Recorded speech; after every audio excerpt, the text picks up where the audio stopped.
कहानी 1838 के यूरोप में सेट है। एक छोटा सा शांतिपूर्ण शहर विस्बर्ग। वहां रहता है थॉमस हटर, एक युवा, महत्वाकांक्षी और थोड़ा भोला सा रियल एस्टेट एजेंट।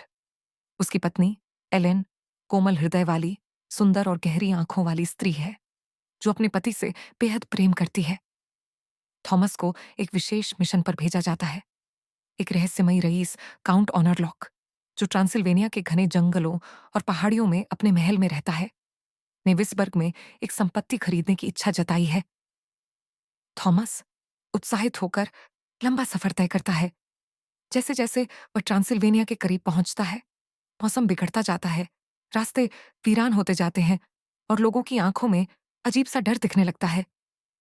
जब वह एक स्थानीय सराय में रुकता है और ऑनरलोक का नाम लेता है, तो सब चुप हो जाते हैं। कोई उसे मना करता है, कोई प्रार्थना करता है, पर थॉमस उनकी बातों को महज अंधविश्वास समझकर आगे बढ़ता है। रात के अंधेरे में एक काली बग्घी उसे लेने आती है। घोड़े अश्वेत हैं, चालक का चेहरा धुंध में छुपा है और वातावरण इतना ठंडा कि सांसें जम जाईं।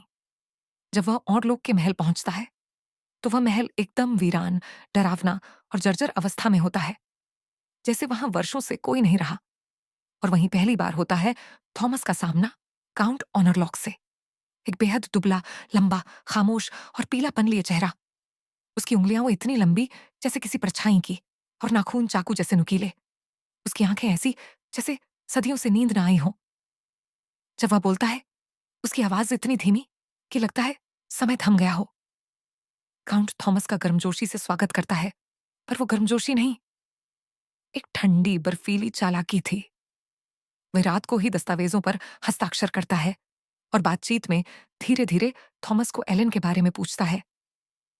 उसकी आंखों में एक अजीब सी चमक आ जाती है जब वह एलन की तस्वीर देखता है।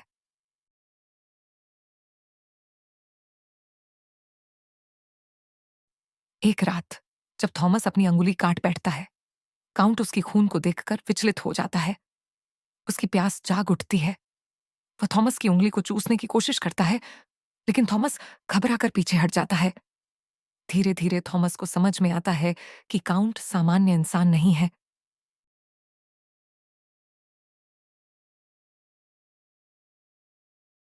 वह उसे रात को छुपते छुपते ताबूत में सोते हुए देखता है, जैसे कोई मृत शरीर सैकड़ों सालों से वहां पड़ा हो। लेकिन वह जीवित है।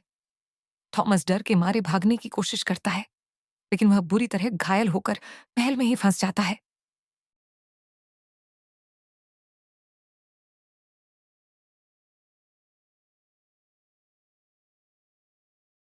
वहीं दूसरी ओर विस्बर्ग में एलन को लगातार बुरे सपने आने लगते हैं।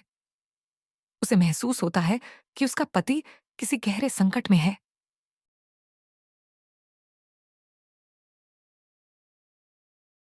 एक रहस्यमयी किताब उसे मिलती है जिसमें नोस्फेराटू, यानी रक्त चूसने वाले जीव, के बारे में जानकारी होती है। वह समझ जाती है कि काउंट ऑनरलॉक असल में एक वैम्पायर है। काउंट अब एक जहाज में बंद ताबूत के साथ विस्बर्ग की ओर निकलता है। रास्ते में जहाज का पूरा दल एक एक कर मरता जाता है। शहर में एक अजीब बीमारी फैलने लगती है। डॉक्टर कहते हैं ये प्लेग है, लेकिन सच्चाई कुछ और थी। काउंट रात में अपने नए घर आता है और वहां से एलन को देखता है। अब उसकी अगली शिकार वही है। एलन को समझ में आता है कि काउंट को खत्म करने का एक ही तरीका है। वह जो सबसे शुद्ध हृदय वाली स्त्री है, उसे स्वेच्छा से अपना खून देना होगा, जिससे काउंट सुबह तक उलझा रहे और सूर्य की पहली किरण उसे राख बना दे। उस रात हेलेन काउंट को अपने घर बुलाती है। वह जानती है कि वह मर जाएगी, पर शहर को बचाने के लिए वह बलिदान देती है। काउंट उसकी खूबसूरती और मासूमियत में खो जाता है और वक्त का होश खो बैठता है।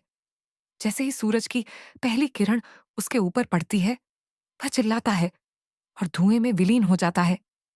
थॉमस घर लौटता है, पर एलेन को खो चुका होता है। वह सिर्फ उसकी याद में रह जाता है, और उस खौफनाक अंधेरे की कहानी के साथ, जिसे कभी वो महज एक रियल एस्टेट डील समझता था।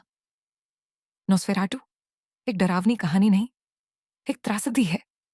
ये उस अंधेरे की कहानी है जो अक्सर हमें दिखाई नहीं देता, लेकिन जब हम उसकी गहराई में उतरते हैं, तो खुद को खो बैठते हैं।